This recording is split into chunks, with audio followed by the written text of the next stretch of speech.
हमारे बिहार में और पूर्वी उत्तर प्रदेश में संजय को मालूम होगा, एक कहावत है, जहाँ जहाँ पड़े चरण संतन के तहाँ तहाँ भंटा धार।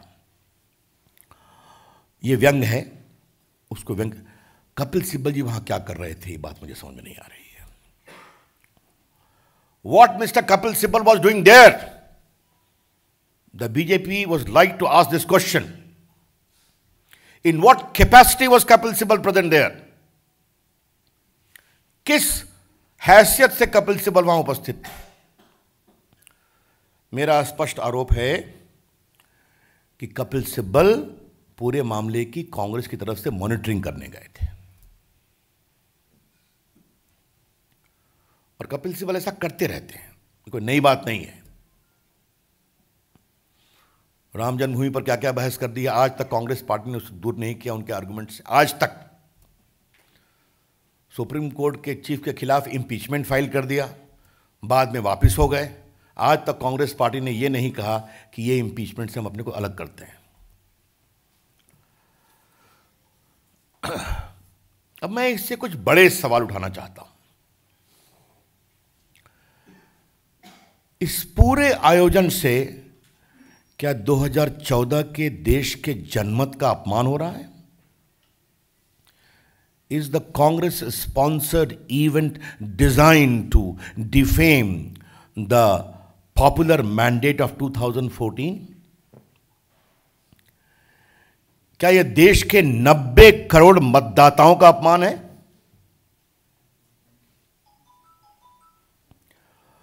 और कहा गया कि 14 में हैकिंग से मोदी जी जीते हैं। 2014 के चुनाव में आप याद करिए, यूपीए पावर में थी, हम नहीं थे। तो जैसा कि चुनाव आयोग ने कहा, ये पूरी कमेटी जो बनी थी 2010 में बनी थी, जो पूरा ईवीएम के टेक्नोलॉजिकल इशू को देखती है, मैं उस पर अलग से आऊंगा। तो जो हम सत्ता में थे नहीं, तो फिर भी हमारी इतनी हैसियत थी कि साहब हम हैकिंग कर सकते थे। ये कौन सा लॉजिक है? ईवीएम आज से नहीं, बहुत दिनों से काम कर रहा है, आपको भी मालूम है। अब लगभग 20 साल हो गए ईवीएम को काम करते। जहां तक मुझे याद है कि 96 के चुनाव के बाद से ईवीएम इन्वोग है। 10 साल यूपीए सत्ता में रही कांग्रेस की अगुवाई में, तो ईवीएम ठीक था। 2007 में मायावती जी यूपी में कस के जीती, तो ईवीएम ठीक था। 2012 में उसी ईवीएम से अखिलेश यादव जीते उत्तर प्रदेश में, तो ईवीएम ठीक था। ममता जी बंगाल में जीती, विधानसभा में 2 बार और लोकसभा में काफी जीती, तो ईवीएम ठीक था। लेकिन इस बार के चुनाव में उनको लगा कि वो हारेंगी लोकल बॉडीज में, जहां ईवीएम नहीं था।